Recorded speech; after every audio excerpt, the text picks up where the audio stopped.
Hi everyone, this is Dr. Pugh. As I mentioned earlier this morning, I wanted to make sure that I talked you through the revisions process that I am offering for scaffolds 1A, 1B, projects 1 and 2. As I mentioned, I'll have project 2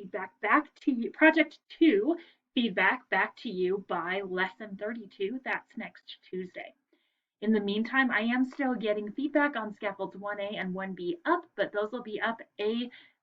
I need to post my 366 lessons for Friday, and as soon as I do that, I'm going to be back at it with scaffolds 1A and 1B.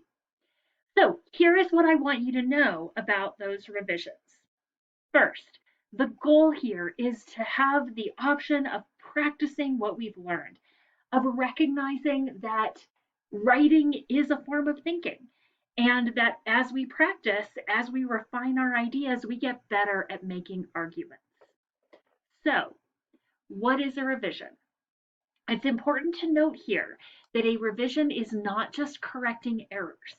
And I say that because I want you to be able to make a good decision for yourself about whether or not a revision is a thing you really want to take on.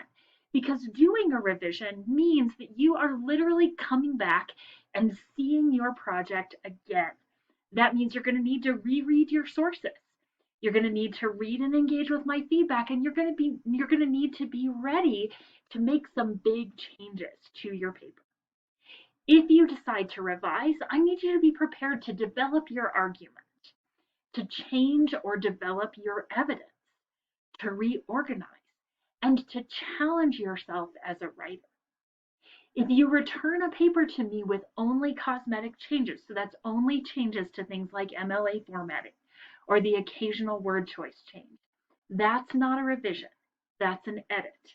And this is an opportunity to really revise. And so I need you to be ready to undergo a substantial rethinking of your work if we are going to really call that a revision. In order to support you along the way, I'd like us to engage in a revision request process. So you'll notice up here the due dates. The revision request deadline is going to be lesson T33.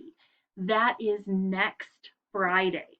So not this coming Friday, but next Friday, November 13th. Okay? Once you have that request in, you and I will work together to set the due date. Okay? You can tell me what due date you want, and that, if it works, unless I see a big problem, like if you tell me I'm going to turn this over overnight, I may be like, or if you say, I need until less than 40, I'm going to say, right? So what I'm going to ask you to do is send me an email. Okay, this email is going to notify me that you want to revise your paper. I need an email for each of these pieces that you want to revise. So if you decide you want to revise all four, I'm going to need 4 separate emails. Okay, and that's just going to help me keep track of my deadlines. You guys know I've not been great at that this term, and I'm trying to be better at it. So for each paper you want to revise, you're going to give me an email. Okay, you're going to tell me that you want to revise, and you're going to set a deadline for yourself between now and lesson 38. Okay, so lesson 38 is going to take us toward the end of November. I then want you to give me a revision plan. Okay, so based on your feedback, I want you to think about what you're going to do, and I want you to be as specific as you can be. Okay, I've given you some thoughts about where I'd like to see you give your attention. And so this is your chance to start to take that feedback and synthesize it through, right? You can ask me questions. You can tell me what my feedback made you think about and where you think you want to go. I'm going to add here,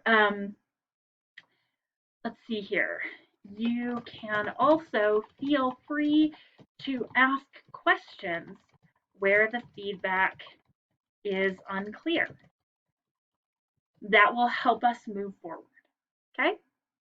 So, for every paper you want to revise, I need a revision request. I need that before next Friday, T33. That's November 13th. I want you to tell me what your deadline is going to be, and I want you to give me a revision plan. Okay? Last but not least, I want to point out that doing this revision is going to replace the old grade. The syllabus does say that those two will be averaged, but given how this semester has developed and given that I really want you to learn, I don't mind when, I just want you to learn because that's what this is all about, right? That's what we're doing here.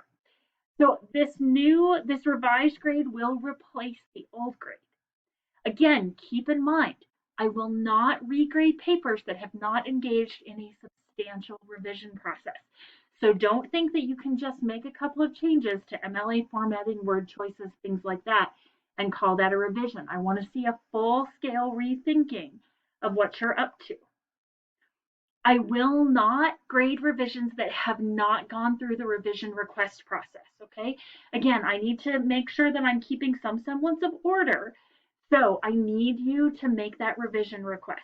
If I get a revision but didn't get a revision request, I will not regrade that, okay? So make sure you're following the instructions.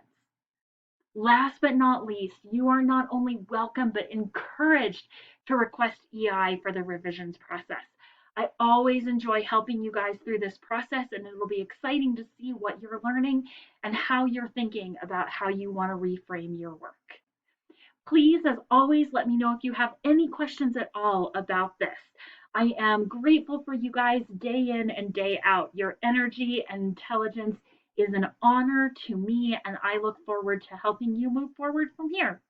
Have a wonderful day.